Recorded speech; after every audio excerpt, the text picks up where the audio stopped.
Hello student, today we will read about the remaining portion of chapter number 2 Lost Spring. This chapter is written by Anish Jung.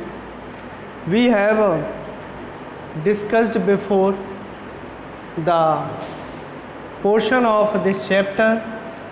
The remaining portion we will discuss today. In this chapter we have read about two different story of a little child. One child was Sahib Alam and the second child is Mukesh. So we will read about the story of Mukesh. It is his karam, his destiny, says Mukesh grandmother, who has watched her own husband go blind with the dust from the polishing of glass of bangles. It is his कर्म, ये उसके ही कर्म हैं, ये उसकी ही किस्मत है. His destiny, उसका ही भाग्य है.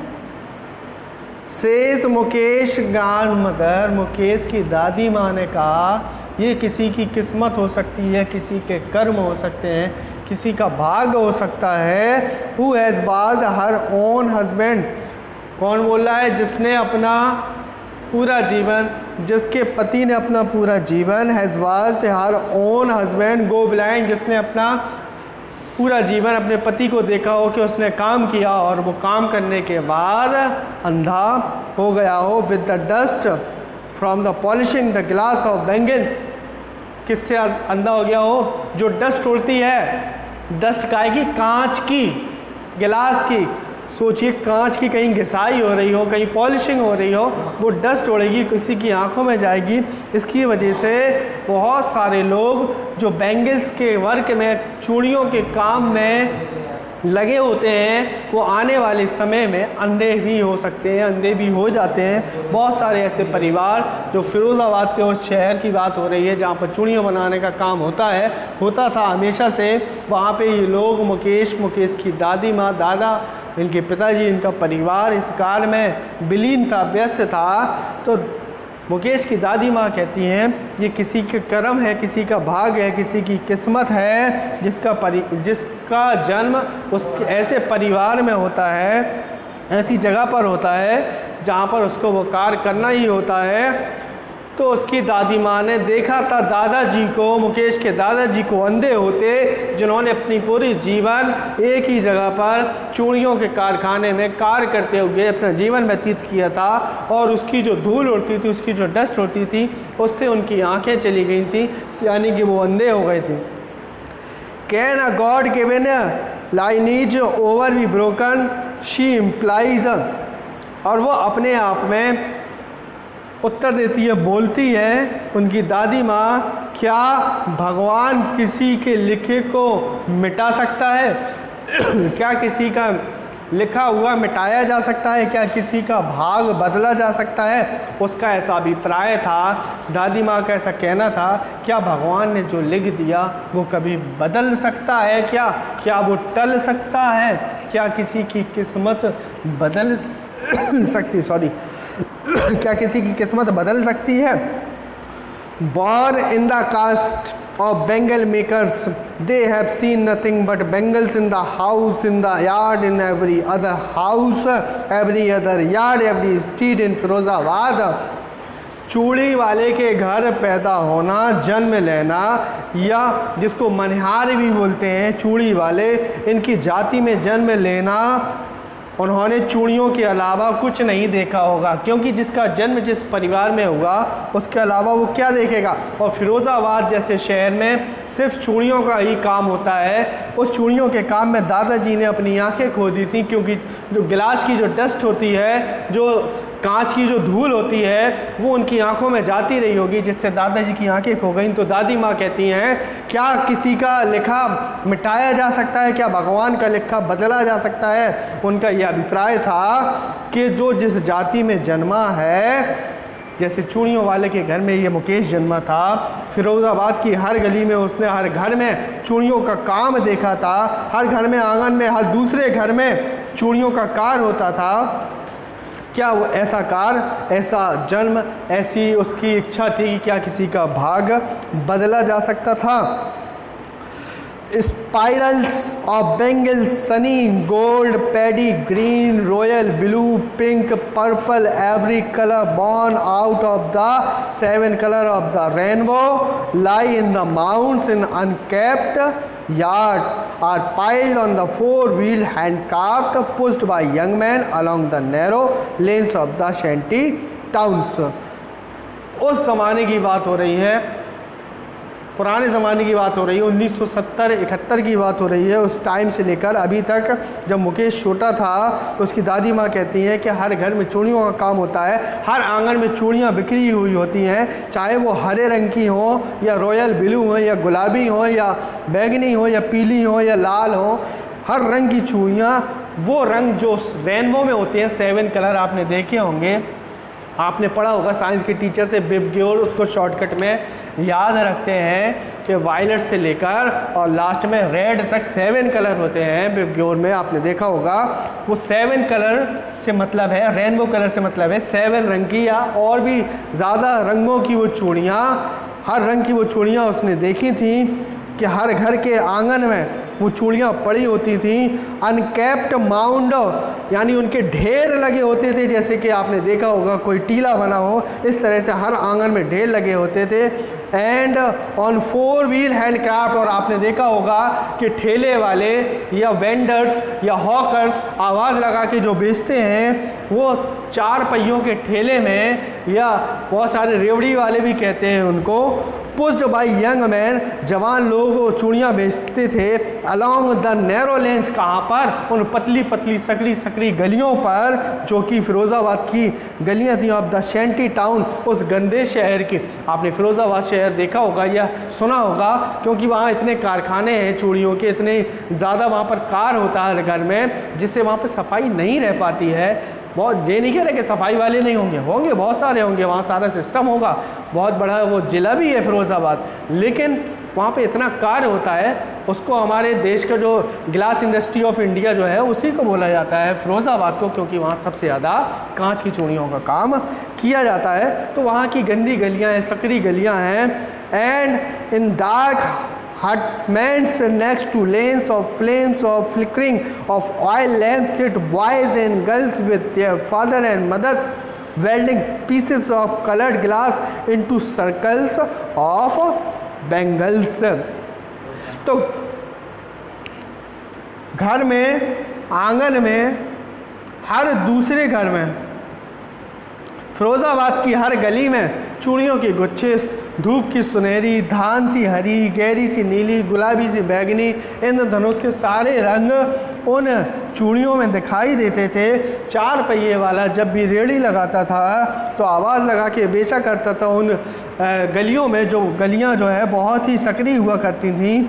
बहुत सारे लोग अंधेरी झोपड़ियों में टिमटिमाते तेल के लैंपों के साथ लौ के पास बैठकर, बहुत सारे लड़के, बहुत सारी लड़कियां, बहुत सारी माताएं, बहुत सारे पिता जो है उसके पास बैठकर, लौ के पास बैठकर शीशे के रंगीन जो टुकड़े होते थे, कांच होते थे, उनको गोल चूड़ियों में पिरोकर चूड़ियाँ बनाया करते थे।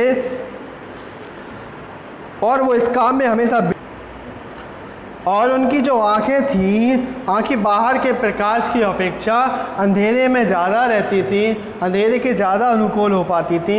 यही कारण था कि जो वयस्क लोग थे, जो बड़े लोग थे, वो बड़े होने पर और बड़े होने पर अपनी आँखों की रोशनी खो देते थे। उनकी आँखों की रोशनी चली जाती थी जब वो जवान होते थे, क्योंकि वो हर टाइम, हर समय जो है आग के पास रहते थे, रोशनी के पास रहते थे, फूंक के उसमें जो आकार होता है शीशे का उसको बदलते थे, उसको गोल करते थे। यही वजह थी कि वो सब लोग, ज़्यादातर लोग वहाँ के अक्सर जो है अपनी रोशनियों को खो देते थे। Savita young girl in a drape pink dress sits along side an elderly women soldering pieces of glass. Savita नाम की एक लड़की जो कि गुलाबी रंग के कपड़े पहने हुए थी, एक बुजुर्ग महिला के पास बैठी हुई है और देख रही है कि किस तरह से शीशे के टुकड़ों को जोड़ा जाता है, किस तरह से उनको गोल किया जाता है, किस तरह से उनको चूड़ियों का आकार दिया जाता है। As her hands move mechanically like the tongues of a machine, I wonder if she knows the sanctity of the bangles she helps make.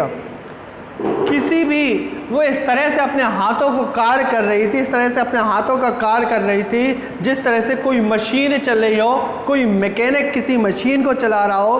बहुत सारे लोग अपने काम में इतने माहिर हो जाते हैं, पता ही नहीं चलता वो कार्य हाथ से हुआ है या मशीन से हुआ है। आपने वो कहावत सुनी होगी, practice make a man perfect. बार बार कोई भी कार्य करने से मनुष्य जो है दक्ष हो जाता है, कुशल हो जाता है और बहुत स्पीड से, मशीन की स्पीड से वो कार्य करने लगता है। उसी तरह से जब वो सविता उस महिला के पास बैठी हुई थी तो ऐसा लग रहा था जैसे वो महिला किसी मशीन के रूप में कार्य कर रही हो, एक चिमटी की तरह उसके हाथ से यंत्र चलाती है और वो सोचती है कि क्या उन चूड़ियों की पवित्रता के बारे में कुछ पता है। सैंक्टिटी मीन्स होता है सेक्रेडनेस, होलीनेस, यानी पवित्रता। आपने देखा होगा, जाना होगा, जिसको हम लोग जो है प्योर भी बोल सकते हैं, जिसको हम लोग जो है होली भी बोल सकते हैं, जिसको हम लोग सैक्रेड भी बोल सकते हैं, जिसको हम लोग ऑस्पियस भी बोल सकते हैं। ये सारी चीज़ें जो है वो महिला उस सविता के पास बैठकर सोचती है, क्या इस बच्ची को, क्या इस छोटी सी लड़की को जो गुलाबी रंग के कपड़े पहने हुए है, क्या इसको पवित्रता, चूड़ियों की पवित्रता के बारे में कुछ पता भी है। It symbolize an Indian women सुहाग, क्योंकि ये चूड़ियाँ प्रतीत होती हैं हमारी भारतीय महिलाओं के सुहाग का प्रतीक होती हैं। जो हमारे भारतीय महिलाएं का जो कल्चर है, जो संस्कृति है, उसमें लाल चूड़ियाँ, माथे पर सिंदूर और साड़ी, ये हमारे भारतीय जो कल्चर है, हमारी जो सिविलाइजेशन है, उसका एक दृश्य, उसका एक छोटा सा नमूना अगर भारतीय महिला को आप देख लो विश्व में कहीं भी, तो आप समझ जाओगे ये भारतवासी है, भारत की रहने वाली है, क्योंकि भारत की महिलाओं में हमारे देश का एक कल्चर दिखाई देता है। तो वो छोटी सी लड़की के बारे में वो महिला सोचती है, क्या इसको हमारे भारतीय महिलाओं का जो सुहाग है, जो पवित्रता की निशानी है, ये जो चूड़ियाँ, क्या इसके बारे में कुछ पता है। ऑस्पिशियसनेस इन मैरिज, और विवाह में ये चूड़ियाँ पवित्र मानी जाती हैं। आपने देखा होगा अलग अलग राज्यों में, अलग अलग शहरों में, अलग अलग जातियों में, अलग अलग भाषाओं में, अलग अलग धर्मों में अलग अलग रीति रिवाज हैं। There are different types of languages, there are different type of people, there are different type of state, there are different type of dresses, there are different type of food, there are different type of culture, tradition, marriages, everything, but we are all Indian, we are the same, we are follow the same constitution। हम सब भले ही रीति रिवाजों में, अपने पहनावे में, खाने में, संस्कृति में अलग अलग हों, लेकिन हम सब एक हैं। As a civilization, as a civilian, as a नागरिक, हम सब एक हैं। यानी हमारे भारतीय जो हमारा कल्चर है उसमें चूड़ियों की विशेष एक वैल्यू, एक विशेष उसका मान्यता है।